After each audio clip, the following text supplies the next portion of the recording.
she would go to the grocery and if she would get the wrong thing, she'd just think, well, that's what I deserve. That's what I was supposed to get. She just had no self-worth because it had been just shamed out of her because she couldn't crack the code. She couldn't learn. She couldn't do what everybody else was doing.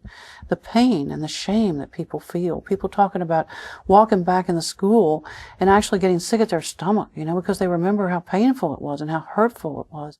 The other kids could make the books talk. They'd pick the books up and words would come out. He said, to me, it just looked like lines and circles and squiggles. I had no idea where the words were. The teacher began hassling me because I wasn't able to read. And by the end of October, the kids were making fun of me because I couldn't read. And I realized it wasn't going to be too long before my mom and dad found out that I wasn't doing my job.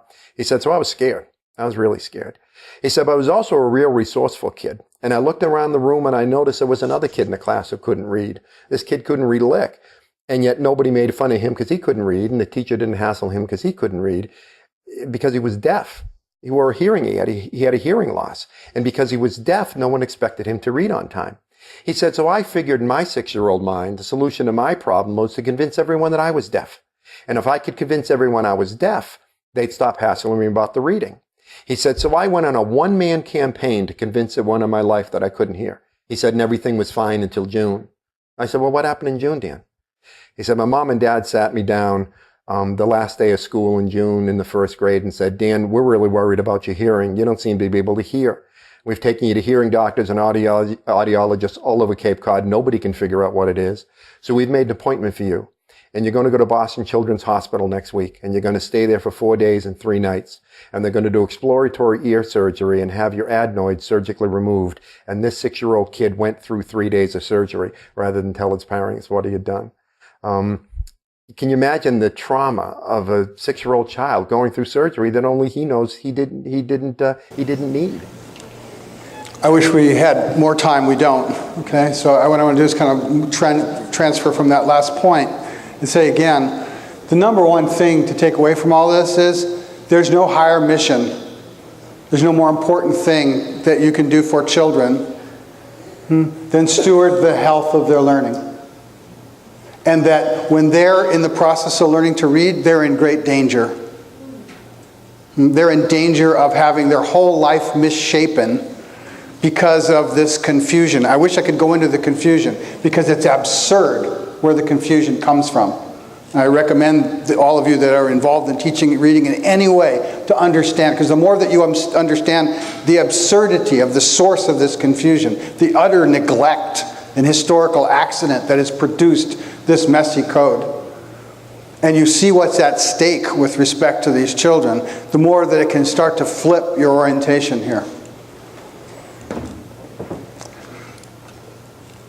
What we're talking about is all this early life learning trajectory, and it leading to this process of either taking off in the Matthew effect or this downward spiral that's life ruining.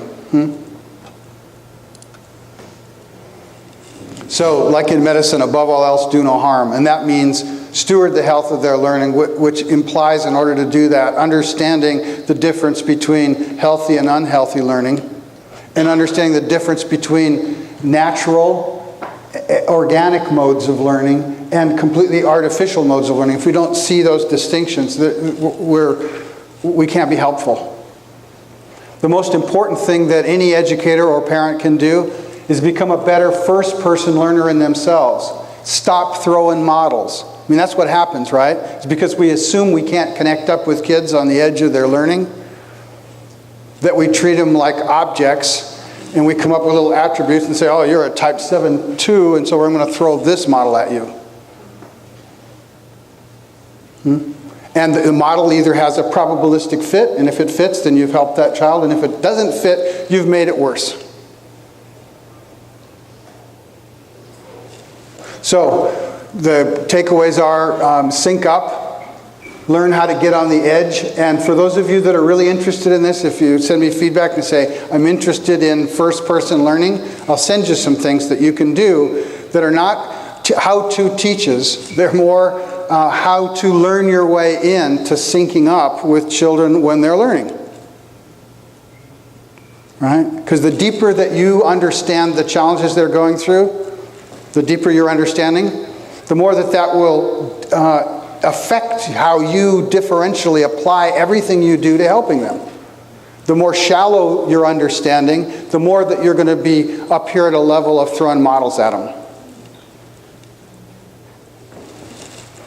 So in addition to learning how to sync up and differentiating instruction, we've got to reframe the shame. It's just criminal negligence to cause children to feel like there's something wrong with them because of their struggles with any of this.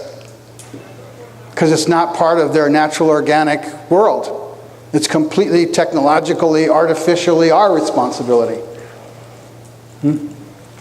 So, I wish I had more time. There are all these resources that can go much deeper. I hope that you will take the time after this to share your feedback. Because we cut this short as far as questions go, I am going to be here for lunch and would welcome talking with anybody about anything that was brought up here. Okay? All right, thank you.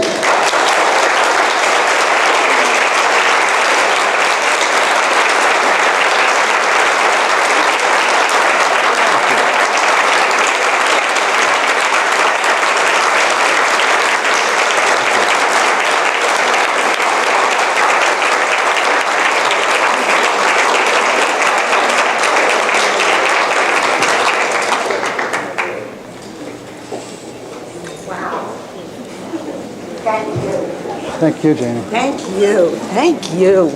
Very nice. Wow. Okay, I want more now, see? I want to learn about the confusion. Thank you, David, Thank you. so much. Wow.